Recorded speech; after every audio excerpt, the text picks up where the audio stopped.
That's a big question. So the first thing, probably the way of starting that answer is where is SIMS right now?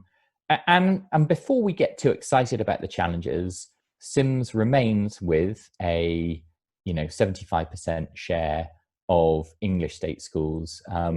A little bit lower than that, maybe if you're looking at all of the UK, including independents, because Scotland has a different MIS, and independent SIMS is minority there with some other quite strong competitors. But three quarters of any market is pretty good going, and its churn has sort of risen to close to 4% year on year based on my data, but it's not above that. And again, there are plenty of SaaS businesses that would be pretty delighted with a churn of 4.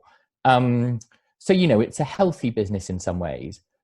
From a different angle, that churn is up from a rounding error 0 point something 6 years ago, and it's increased pretty much in a direct straight line from like 0 point not much to basically 4 over 5 or 6 years. And 5-6 years of trend data is a trend, and so that that churn could go up. I'm very careful not to extrapolate where I don't have the data yet to do so.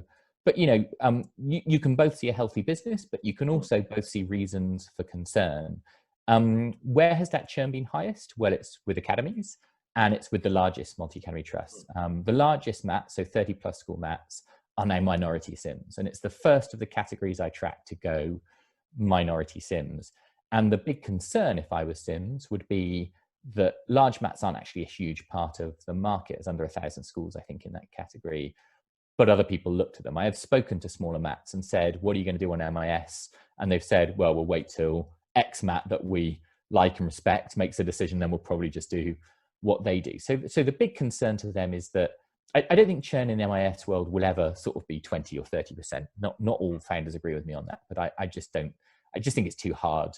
I don't think it's super hard to change an MIS, but I think it's too much of a big change to see, really high turnover, people changing regularly. I think if you change once and you like what you got, you'll stay with it for a long time. So could I see overall market churn getting above 5%? Sure. Could I see it getting above 10%? I personally don't believe that will happen. But really, that's a long way of saying SIMS is in a more vulnerable position than at any point since I've been tracking the market. And if I was buying SIMS, I'd need to have more money than I do at the moment. And I'd need a strategy for dealing with that. So what is that thing that you need to address? Well, you need to, I think, do some work to make your product better at serving multi-academy trusts. Candidly, I'd want to have a strategy for that. I think you need to do some work on goodwill. Much as I said, I didn't know as a SIMS partner if SIMS always wanted me to sort of feel like they were a friend or a threat. I actually felt like that as somebody who bought SIMS back in the day. Like I say, somebody who wants to be friends with everyone. It wasn't clear in my interactions with them if they even wanted to speak to me in a multi-academy trust central team at times. And I think maybe they've done a lot of work on that, and maybe that cultural thing is improved. But I think I would be looking at what my presentation was to the market and how in particular I am infusing that. I had two more things. One is I would be desperately trying everything I could to shore up my LA market, because actually SIMS hasn't lost very much market share in terms of LA customers, and actually in some bits of the market have even grown if you look at the decline of advanced and secondaries. I think their market share is slightly up in that world as of 2019 anyway.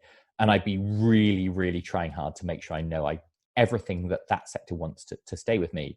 And then that leads to the final thing, which is perhaps the most obvious thing, which is I'd really be getting my cloud strategy right.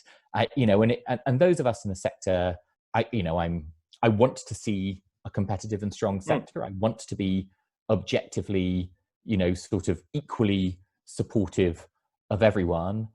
But it is awkward to spend upwards of 6 years building a cloud MIS and still not have it rolled out at any scale. And I don't think that's a controversial thing to say. And that sort of dominates all of the other three things I mentioned, because if you don't solve point 4 and you're continuing to go to market with a locally hosted solution that during the COVID lockdown has meant a lot of schools using it through a VPN tunnel or having to travel into school to use it, which really exacerbates those problems, you're going to struggle. And I think the urgency of that is increasing with every day. Yeah, and it's interesting because I think it goes back to what we were talking about before about innovation as well, in the sense of, why doesn't edtech move forward quicker? And I think there's an element when there isn't enough competition going on, then I don't think you get the level of innovation that you would probably want.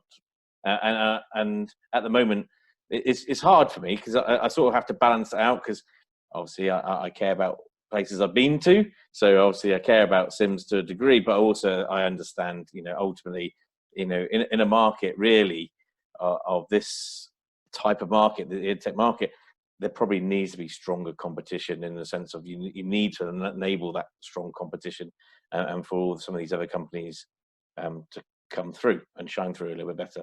There needs to be more churn in some ways. But well, yeah, though, again, I think I remember when I was writing blogs saying your first 100 schools as an MIS vendor are the hardest, when people like Arbor and Scholarpack didn't yet have 100 schools. Scholarpack is over 1,500 now, I think, as of today. Arbor, it's not yet there in the data, but they've been claiming over 1,000 for some time now, so I have no reason to doubt that Bromcom is smaller by number of schools, but I say by pupil a really quite chunky part of the market, and actually winning a large chunk of secondary procurement, particularly math secondary procurements out there, more than SIMS, right? So actually, if you look at wins, SIMS is winning a minority of wins, so they may have a majority of share, but their wins have really tailed off the last year, 2 years, but particularly the last year. And so when you start from that perspective, actually that competition is now there. I think that's pretty unambiguous. And then when you add on to that the fact that there is so much investment considering coming into this market, and whether that is new entrants or whether that's further investment in existing players, I think 2 or 3 years ago that was the thing that gave SIMS some breathing room. I think that breathing room is gone now.